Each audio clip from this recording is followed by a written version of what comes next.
Lorsque tu regardes ta fiche de paie et que tu vois le montant net à la fin, quel pourcentage devrais-tu réellement épargner et investir à long terme?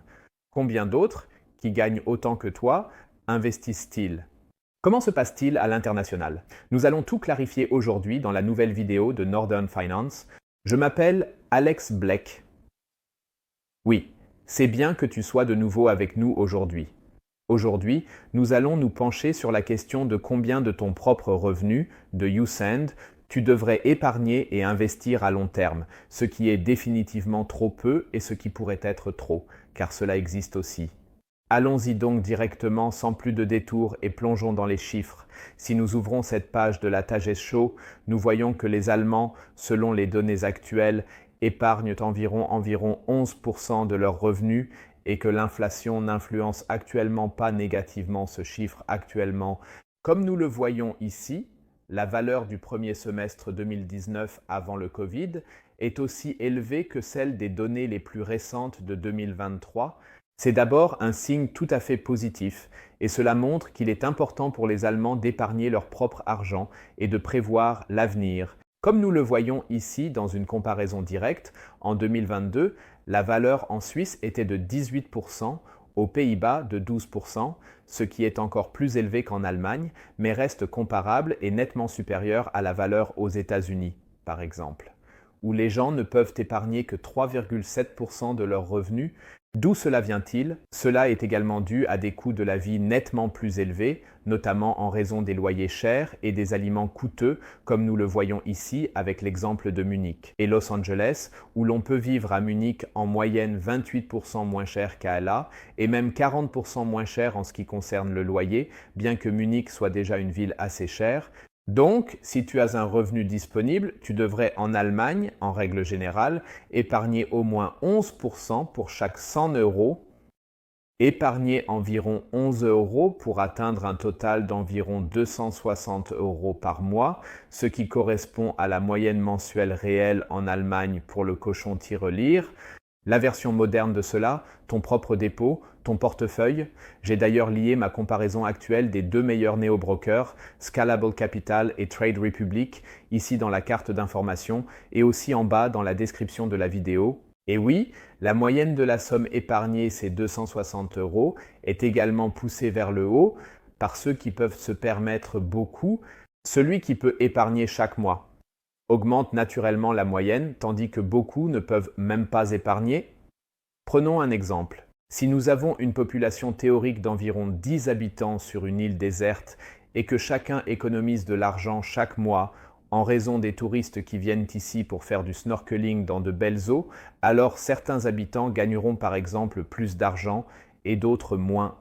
Comme nous le voyons ici dans ce tableau, les habitants 1 à 6 épargnent une unité monétaire chaque mois, les habitants 7 et 8 s'en sortent à peine et n'épargnent rien, tandis que l'habitant 9 s'endette chaque mois d'une unité monétaire supplémentaire, alors que l'habitant 10, le plus riche de tous, peut épargner 8 unités monétaires ici par mois. Cela crée une moyenne de 1,3 unités monétaires épargnées par habitant de notre île isolée ici. Après que cela a été dit aux habitants travailleurs 1 à 6, ils se sentent maintenant mal, car ils n'épargnent qu'une unité monétaire au lieu de 1,3 et donc moins que la moyenne. Il en va de même pour les comparaisons qui vont suivre. Tu dois prendre ces chiffres ici avec précaution et ne pas te sentir mal, juste parce que ces valeurs ne sont peut-être pas encore atteintes par toi, car les moyennes peuvent être trompeuses. La médiane, le soi-disant valeur centrale, est donc souvent plus significative que la moyenne. Et dans notre exemple, la médiane est également de 1, ce qui est nettement plus réaliste. Et avec cela, nous revenons de notre île déserte à la réalité. Comme nous le voyons dans ces données quelque peu anciennes sur le comportement d'épargne en Allemagne selon le revenu, une tendance très claire se dégage. En effet, comme nous pouvons le voir ici en haut, 83% des personnes dans cette barre orange-rouge n'ont aucune épargne. Ce sont les personnes dans les 10% les plus bas de la population lorsqu'on les classe par revenu par tranche de 10%. Cela a également du sens car ceux qui gagnent peu ne peuvent rien épargner. En conséquence, il y a très peu de personnes à droite de cette barre qui peuvent épargner.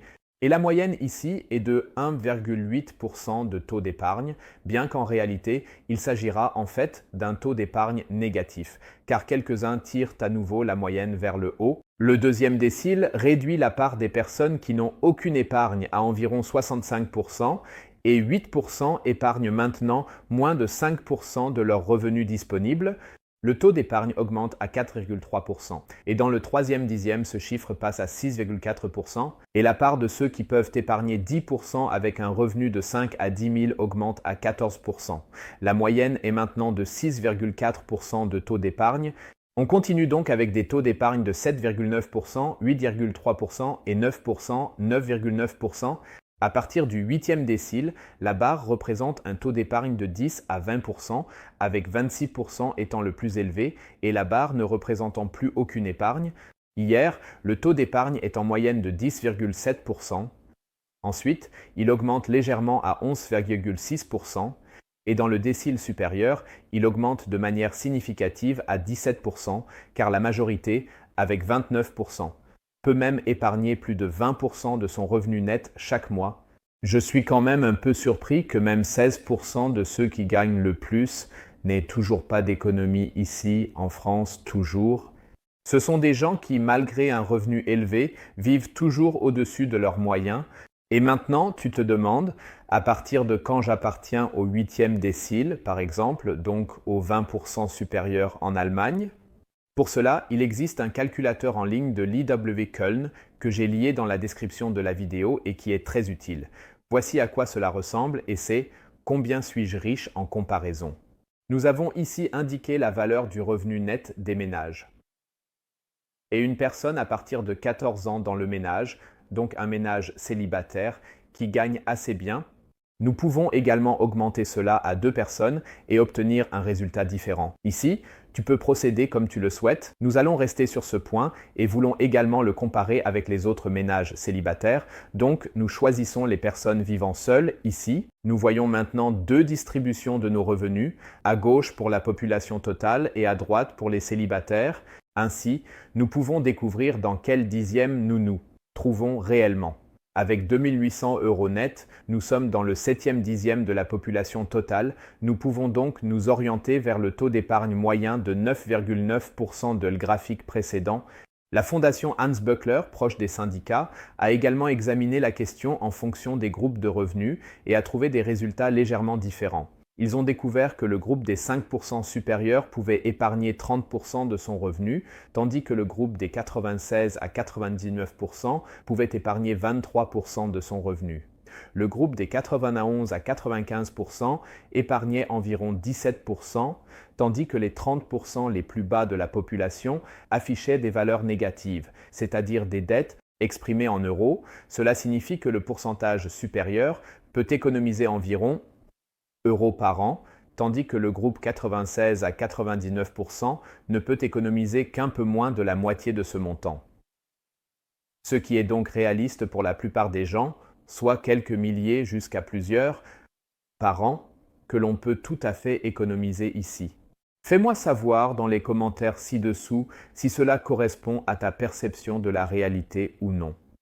Et enfin, je veux te montrer les résultats de cette enquête ici de la Bundesbank qui a découvert des choses très intéressantes. Si cette vidéo te plaît, n'hésite pas à me laisser un like et à t'abonner pour en voir plus, ainsi tu ne manqueras aucune autre vidéo. Ce graphique ici, sur les caractéristiques par ménage, selon la richesse nette par exemple, est vraiment intéressant. Comme nous le voyons en haut, la part des propriétaires immobiliers est montrée, et ce, de 2010 à 2021, triés par groupe de richesse ainsi qu'en total.